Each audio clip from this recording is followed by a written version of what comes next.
Innovators Program for Inclusive Education. Good morning, everyone. We are the Team Innovators. I am Liza Hanlay. I am Rhoda Arancana. I am Jackie Lumiculob.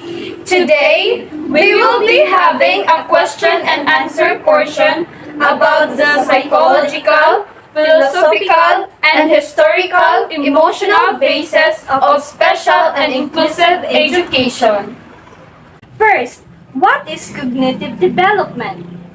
A progressive reorganization of mental process as a result of biological maturation and environmental experience. What are the first stages of cognitive development? Sensorimotor, pre-operational, concrete operational, and formal operational. What are the goals that they achieve in each stages? In sensory motor, the child will able to develop their senses. The pre-operational stage is when the child start to acknowledge the symbols. Next is the concrete operation is when the child already realize that it's not just about the symbol.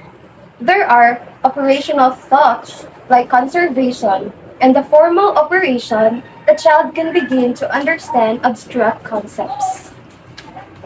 What is Bandura's social learning theory? Children learn through observation.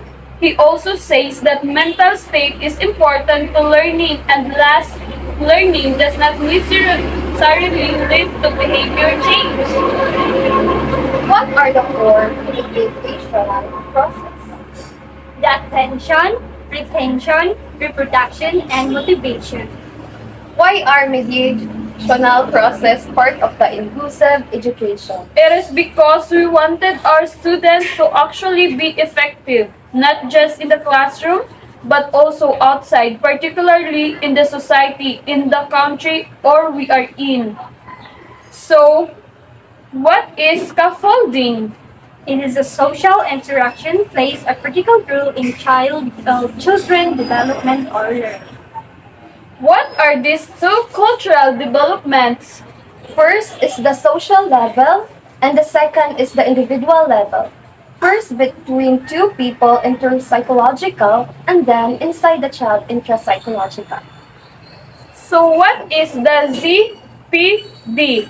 Zone of proximal development, a level of developmental attend when children engage in social behavior skills that can be developed with adult guidance or peer collaboration exists what can be attained alone.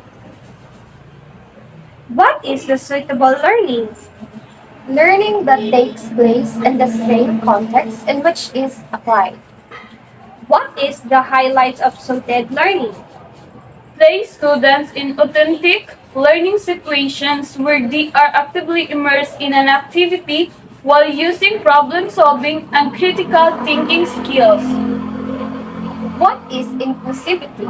Inclusivity is the practice of ensuring that everyone, regardless of their background, identity, or abilities, feels respected, valued, and included. Why is inclusivity important?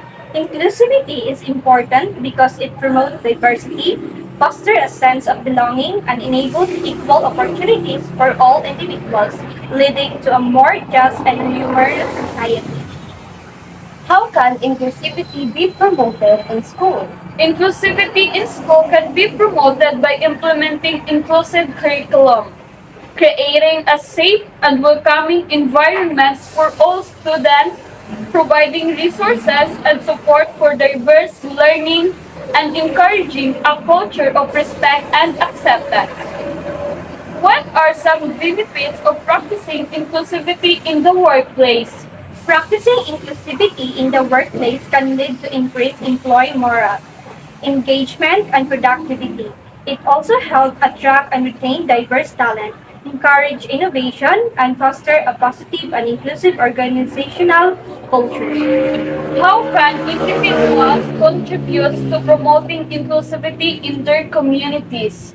Individuals can contribute by challenging their own biases, actively listening to others' experience, advocating for marginalized groups, supporting inclusive policies and practice, and creating spaces that are welcoming and inclusive for everyone. What is equality? Equality means treating all individuals fairly and impartially, without any discrimination or biases, and ensuring that everyone has access to the same rights, resources, and opportunities. How does equality benefit society? Equality benefits society by fostering harmony, reducing social divisions, promoting social justice, and enabling all individuals to reach their full potential.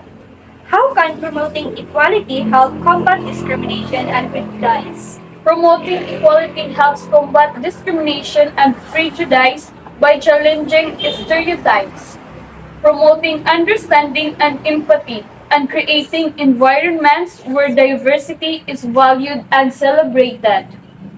What roles does equality play in achieving social justice?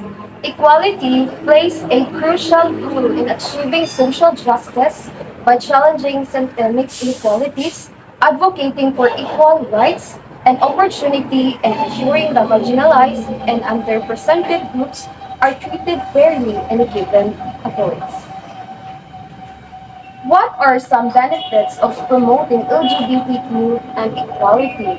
Promoting LGBTQ plus equality leads to greater social acceptance, enhanced mental health and well-being for LGBTQ plus individuals, reduce discrimination, and the creation of inclusive and diverse communities.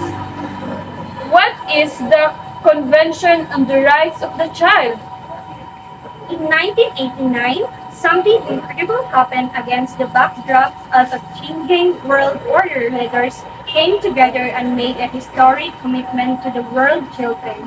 They made a promise to every child to protect and fulfill their rights by adopting an international legal framework, the United Nations Convention on the Rights of the Child. It has inspired governments to change laws and policies and make investment in that more children finally get the health care and nutrition they need to survive and develop. And there are stronger safeguards in place to protect children from violence and exploitation. What is the participation right of the child? The participation right of the child include the right to express opinion and be heard the rights of to inform and freedom of association.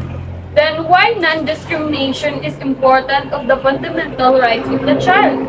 Because the government ensure that all children and young people enjoy their rights, no one should suffer discrimination.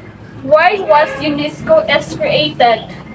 As early as 1942, in a wartime, the government of European countries, which were comforting Nazi Germany and its allies, hit the United Kingdom for the Conference of Allied Minister of Education, or the CAME. What are the fundamental principles of UNESCO? Non-discrimination, solidarity, equity of opportunity and treatment, and universal access to education are enriched in UNESCO Constitution, the rights of education, and provide the basis for the organizations of legal action.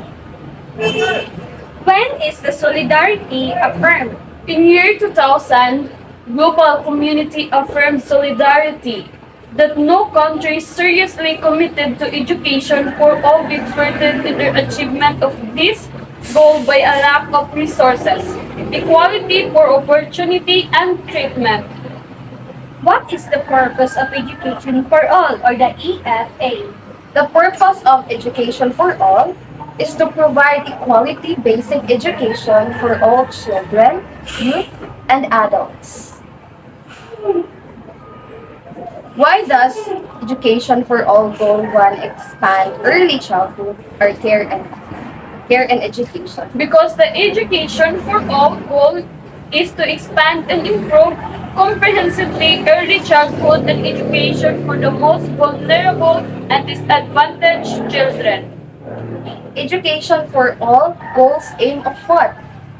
The Education for All goals aim to meet the learning needs of all children, youth, and adults by 2015.